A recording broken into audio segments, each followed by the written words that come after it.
Wow. Japan. Home of the, famous for its, this thing. And what could possibly be more Japanese than the Yakuza series? Fart Shirt Man. Bean Shirt Man. Wait, no, that's Disaster Report. And your boy, Creek. From Ishin, a formerly Japan-only PS4 game, now happily here in English for all to enjoy its plethorusi of Shogusi and Tengusi, which is usually how that went for the 8th generation of consoles too. Most things, no matter how niche, would get localized. Anything from the legendary gal, please don't ask what he's shooting from, gun to series that previously never had any other entries released abroad, like the Tsubasa Tamsoft game. Yeah, for sure, there's the infamous DOA Extreme 3 moment and things like the snail crawling across the floor to take photos game, which believe you me, I will get to. But I do feel it likely that any one of these can still come over at any minute, as we're seeing official localizations happen for SNES games, PS2 games, NES games, and PS1 games from many moons ago. And I mean, hey,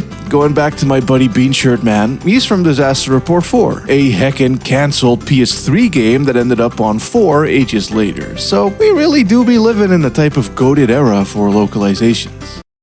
Well, you know, unless you got like a billion licensed IPs in your game.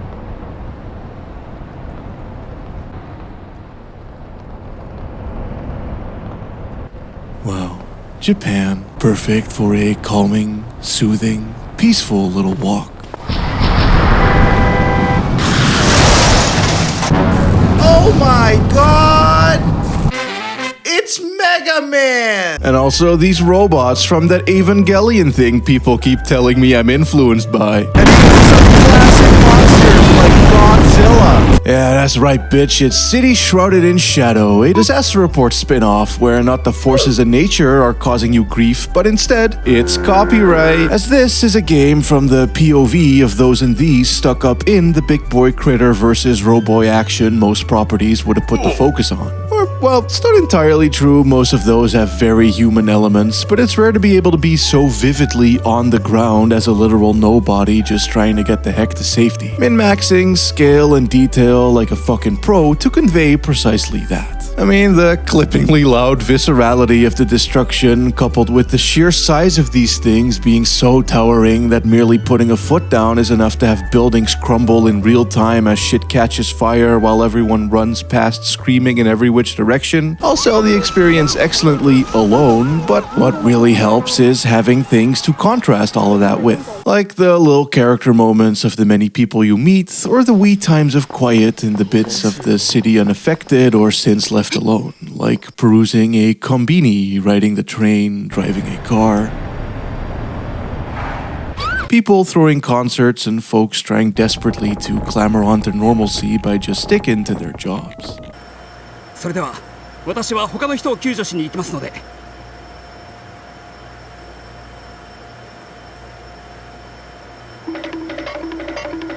It feels enough like a believable lived-in city where you just as well could have been playing a different game. Kiryuing it up. It has that level of detail. So then, when all of that gets crushed to shit by too huge to fuck with calamituses, it begins to mean something rather quickly. These ain't the model table cities of a Zone of the Enders or Godzilla game, nor are these the for traversal-only likes of many open worlds. Shit's big, but small. It's detailed, but there's scale. It knows what to focus on to make the contrasts all the more impactful, and in that, it really manages to give life to the headless chicken-level fear one would likely to be feeling IRL in situations as such. Because again, you're not some hero. At certain times, you barely even feel like the main character. You ain't the person carrying the flashlight in the dark tunnel, you're among the crowd behind whoever is.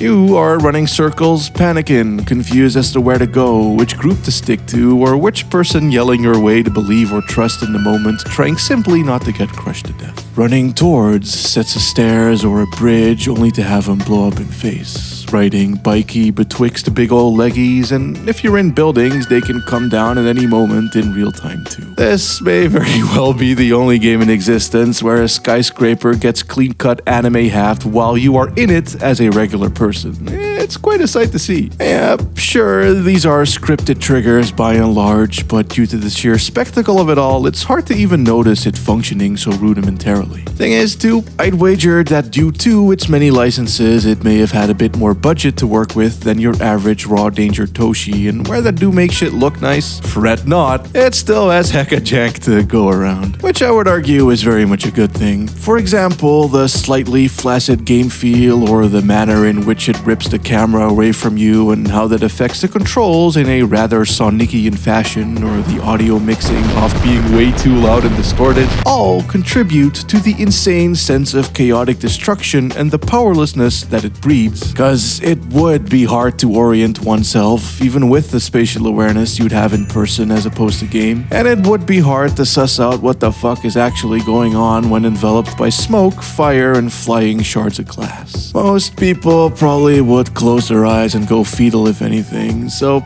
yeah, it just works out rather synergistically here to bigly convey the classic shit your pants and try not to die gameplay. Isn't to say that Shadow slowly centers about running for your life, mind you.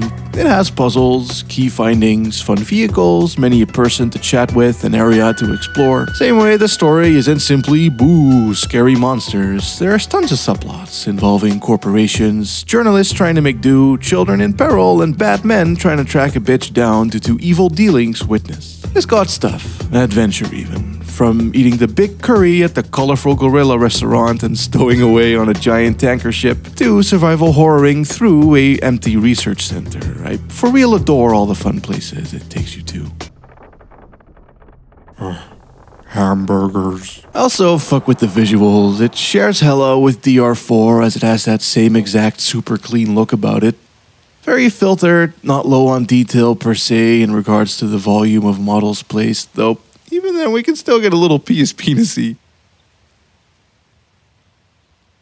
And certainly on a texture level, it forgoes scuffed-up looking materials or less shiny shaders for lovely choices in lighting that boost up the cleannesses of both and either.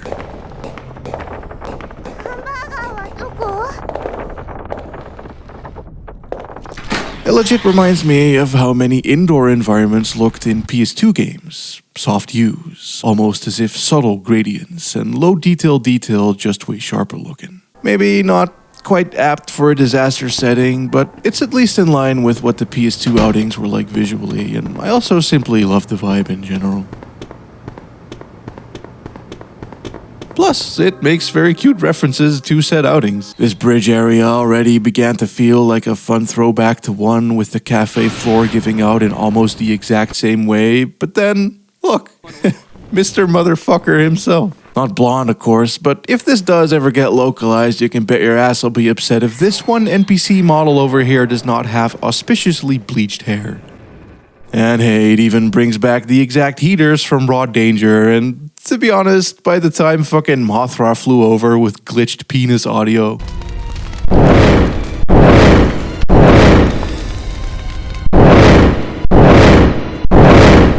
as this random guy gave me a copy of what I'm pretty sure is the first game, after which I stole a motorcycle with my bitch wearing my stupid fucking sunglasses, slid through laser beams on my way to deliver it to the boss man of a game company in this bizarre meta quest, where all of a sudden we're chilling in an office building where it's like nothing ever happened, with the namesake falling far into the background as it almost always do in these, and like, yeah, I love this series.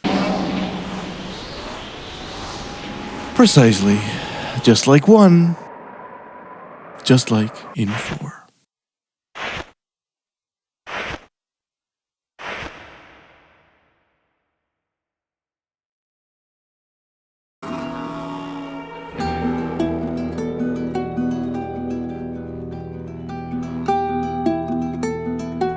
Gal pals in the overgrown post-apocalypse? Heh, now that's a game concept I have yet to see before. Honestly, Shadows was kind of like that too. I know in Disaster Report 4, if you pick girl, the romantic dialogue options don't change. You're either just straight to the point, a horny dude, or a cheeky lesbian. And while I can't read Japanese, thus not knowing for sure if it's the same here, I definitely got the vibe that it was, which is cool. Anyway, Jinrui no Minasama is very unambiguously about lesbians, as it is a Yuri visual novel with very scungy PSP game environments to explore. Also, wow, Acquire made this. Way of the Samurai, Tenshu, and Akiba Strip Acquire. Yeah, them. Looks like it has the same character artist as AT2 going by the faces, and it also takes place in Akihabara. Just with less anime, more vines, and depth of field worse than when I take off my glasses. Now naturally, the question immediately for me was going to be, did Nippon Ichi contact Acquire just to borrow the nearly 1-to-1 scale Akihabara map they had already made? And while overlaying the in-game maps, I'ma say no, though while walking around, I'ma say maybe they took chunks of that map and gussied them up a little. Looking at the pillars here at the entrance to the train station, it do look very similar, as do many other details about town, but then that's also just how Akiba looks IRL. But yeah, geez, what does it look like that though? Not the vinages and shit, I think that's great. Oh, I like the look in general. It's got a really cool bold color usages with the iridescent qualities on windows and the grungy textures. It's just, why do they glaze the game in blur just to hide the totally not obvious map ending off in the distance that one can see from several vantage points regardless? I've spent so much time looking up, panning cam in awe of this bit. Wait, am I floating? Yeah, I'm just above ground. Also, look at this building. I just slapped that texture on there and didn't give a fuck if it was aligned or sized correctly. Those windows are going straight into the ground. Impressive. Impressive. Less well-worthy is the gameplay, which seems to consist primarily of walking to some portable ops trigger cones only to engage dialogue. Browsing YouTube, I could see some pointing and clicking about JPEGs and item scavenging being introduced, but that seems to be everything we have here, which can't say I can be particularly engaged by that if I'm honest, especially when it only has one song that never stops. So, Jinrui Minasama is for someone, but that someone ain't me. It's, it's probably whoever thinks the ages on the menu is something worth getting excited over. One gamer's trash is another one's chill sentence, and so in that sense, it's pretty sad that this never made it over. Probably too niche or low budget to have done so, though with a title like this, it can always randomly happen even still. Schoolgirl Zombie Hunter did, and take a look at this! Confirm is already X2, so there's basically half of the localization done already. But on the other hand, sorta rinky-dink anime-looking games is exactly what makes up the brunt of the Japan-only PS4 library. A lot of licensed titles, likely due to said licenses and their complicated copyrights. This is also why City Shrouded in Shadow never came to English, and why there's some Gunpla games and a Godzilla game and some other stuff I honestly really couldn't care less about. I would much rather focus on Burning Edge. Why, of all anime games, pick this? Well, purely due to it reminding me of the Kenka Bancho series, which has been a recurring character in my JP-only vids. That, at this point in time, had gone from a spiffy street punk beat-em-up series to otome dating sims primarily on handhelds. That shit's bizarre as fuck and something I will absolutely explore more in-depthly at some point, but anyway, Crow's Burning Edge is so close to what the original 5 Kenka Bancho games were like that I had no choice but to look into what was up here. You see, the Bancho series was made by a very small studio called Bullets. They're still around. They did Uppers, also on PS4, which I didn't know prior to this, but that makes hella sense. And also some remastering and port jobs like the recent Saga thing with the Freak models. Though, no Crow. Crow seems to be made by the vaguely credited Bandai Namco, at least going by every resource I'd use to cross-reference this, though I ain't buying that. They publish things mostly and make very little in-house, so luckily we do be booting up with 3 screens: Bamco, Unity, and Planet G. And I think that this is them. The studio who worked on fucking Frog Minutes. Oh, they don't seem to list crows on their site, and also, if these credits are to be believed, they are a publisher. Meaning that Bamco, a big publisher, made a game and then went to some dinky-ass Vita publisher to have them handle the release for some fucking reason. Former trade name Grasshopper Manufacture? What? TLDR, I have no idea who made this, but goddamn, is it at least neat to see what a PS4 Kenkabancho could have been like. Cause yeah, it has the small open maps. Hey, just like the Yakuza, fight the dudes, adopt the kitty, explore the townie, mamma mia, confrontado the Yakuza. Oh, if I'm honest, it ain't really like that, as it's scathingly low budget, simple Seriesian, one might say, to the point that the cutscenes is still images and maps is tiny ass, and it's not as if it has shops or RPG elements per se, but I do just love being in them. The penis spark, the skunk scars scuttling on by, the blatant please do not go here, we did not want to model all that invisible walls, and the sheer emptiness of it all too, with naught but boys lining up for encounters, and just how nice and sunny it all feels, with the warm glares, dust particles, shiny jacket, and this breezy yellowed summery tint that covers the whole screen. It's a pretty stylized game for what it is, even down to the camera, which you can't pan up or down, but I like where it sits. The fonts, UI, and the encompassing grunginess is dope as well, with hella graffiti, back alleys, bathrooms, and rooftops, trash-laden riversides, and a generally very stinky energy with stinky textures, people, and music. I'ma get me some tea.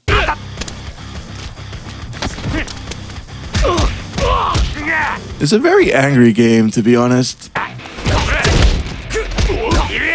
As one might be able to gauge just by looking at it, it is very big on the hefty, swingy animations, which makes the whole thing feel a little unresponsive, but not in a bad way. Menacing walks, hot-headed sloppy sleaze, bashing motherfuckers into walls and aggressively flailing around. These ain't professional fighters or calm, collected Kiryus, these are street punks who don't give a fuck about shit.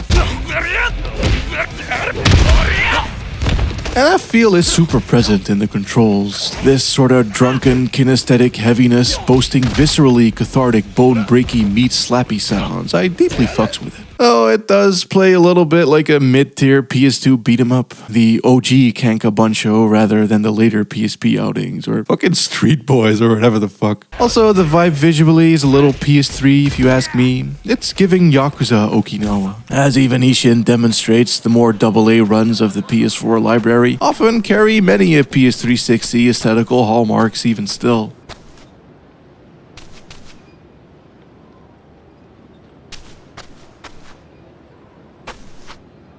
I mean, peep this shiny revolver. Admittedly, it doesn't have shit on the sword I bought a bit later, which...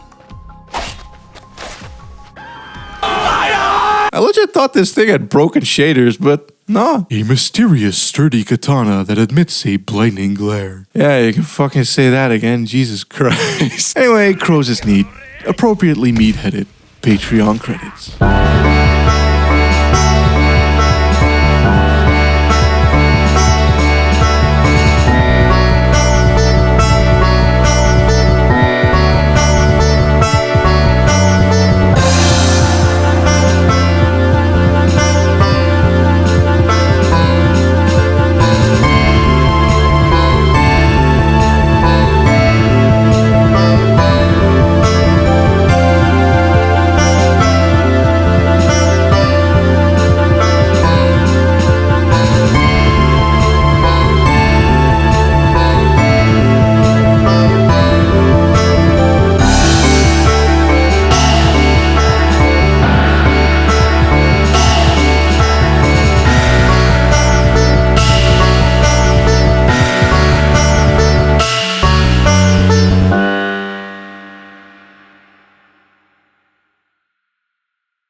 One cannot simply discuss low-budget penis PS4, 3, 2, or even 1 outings without stumbling across the Tamsoft. famous for the One-chan-bara franchise, the Senran Kagura franchise, the Battle Arena Toshinden, and many cool one-off outings like Tokyo Beatdown, Tsubasa Rise a New Champion, or Knight and Baby. Filling bargain bins across the world and the hearts of those who dare stumble with titles low of budget but high on Skungle. Though as plentiful as their output is, they do have to keep the lights on, and an easy way to do that is to just make some horny trash garbage. And boy howdy, do we have quite the fine specimen here today, as Summertime High School, a young man's notes, how a new exchange student like myself ran into his childhood friend on the school tour, then for some reason became super popular with the girls for his daily scoops on the school photography club even though he only takes panty shots, and what he thinks as he goes on dates during his summer of island school life is a photography game specifically about upskirts. Yeah, it's got a cute island town associated with it, with fishing, bike riding, and many sites to explore. It also has dating simi elements, making all the friends, and a cool look, nice music, and a school paper club centered plot. It's certainly not a cheap piece of shit in the Minasama Ian sense, nor is it solely about creeping on NPC bitches with no personality,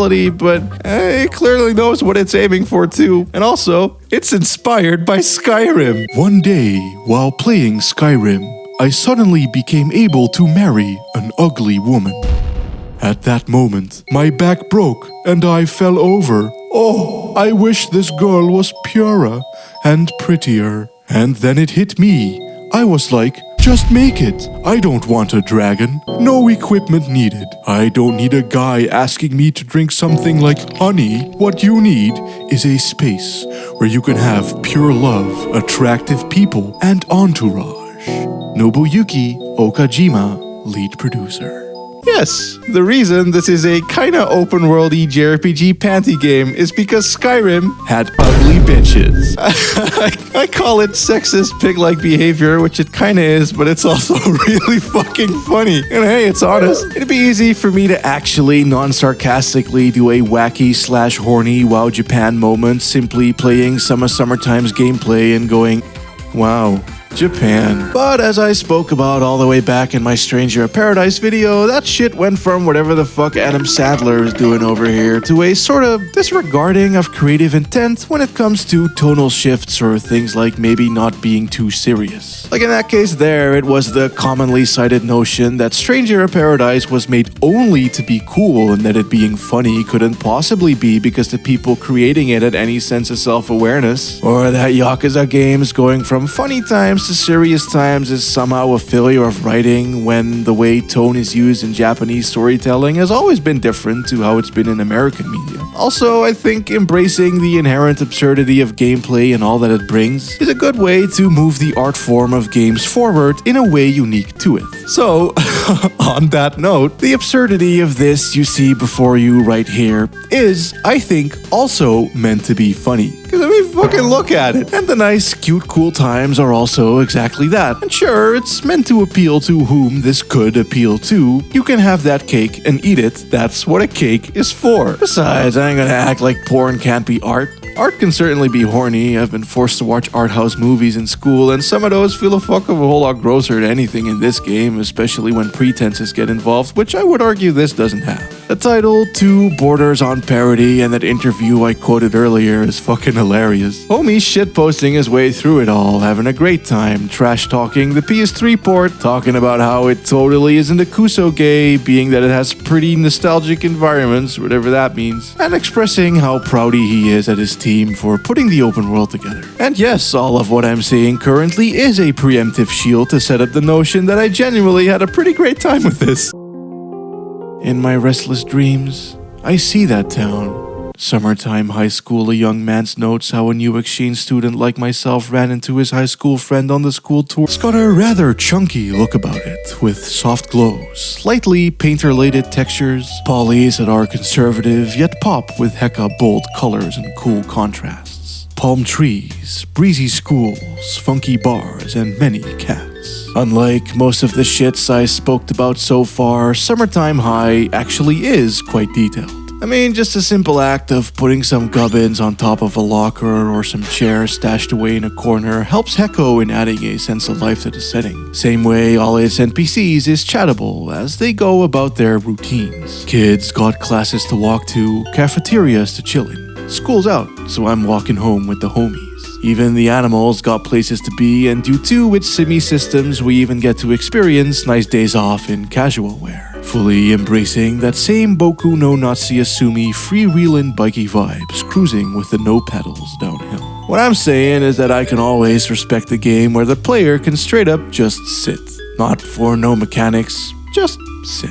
Admiring how nice the map is made, to be honest, keeping its scales small, freeing itself of copy-pasting, and thus we got docks, the residential area, a wee shopping center, many a building to enter, winding forest and mountainside paths, beaches, bridges, steps, ladders, and stairs leading to parks, shrines, and stone henges. There's even daily events driven by the story and its cast, and or being at the right place at the right time, like dates to go on, meetings to attend, and quests to gain. The dream of cutting all the fluff from an RPG like Skyrim and leaving only the cute life simmy stuff is definitely realized, I'd say.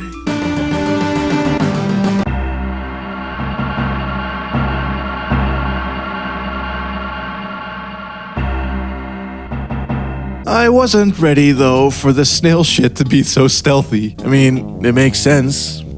It makes sense, because generally people do not appreciate what you're doing to the point that one can get arrested for it, which makes sense. And all these bitches hang in groups too, shit ain't easy on like a physical level, but then there's also a reputation system on top of that, as motherfuckers do be talking and will, recognize you for what you did, and then the rumors start, and then even the dateable personality having girls might start liking you less, and then the story missions begin to dry up, and, it makes sense. Which leads me to my thesis that Summertime High is a creepo pervert game where being a creepo pervert ruins your life. As society begins to shun and shame you, and the less creepo pervert you is, or at least the better you are at hiding it, the more you can partake and make friends. I'll refrain from statements too sweeping as I can't read the literal text, but I do genuinely think that there's more clever things going on here than what its reputation online might suggest. Oh, there's also hella mechanics, intricacies, and photo assignments I have failed to grasp or properly get into, too. It seems like a decently deep game regardless of if it's a bit creepy or not. Which makes it such a shame that it never came out in English. It is rather wordy, so doing it wouldn't be as cheap or easy as a Onechan or Senran, and the appeal likely would be even more niche abroad, but still, I think they made something a bit more special than your average Galgun or DOA Extreme or other dumb shallow this is definitely exactly what it is em-ups. Damsoft combined a deep Tokimeki-like dating sim with a open town RPG game akin to Shenmue's or Yaku's, and then put this seemingly very complex and maybe clever pervert photography, notoriety, stealth social system, parody / commentary as a crux holding it all together, and that makes it unique as fuck. Not to mention being able to see through reality itself. Shout out to Amsoft. Dear Mario, Summertime High School. And sadly, that is all we have for today. However, fret not, my dear bitches, as my next video will have Yugo in it. Yeah, see? The people love Yugo. Better get excited about Yugo.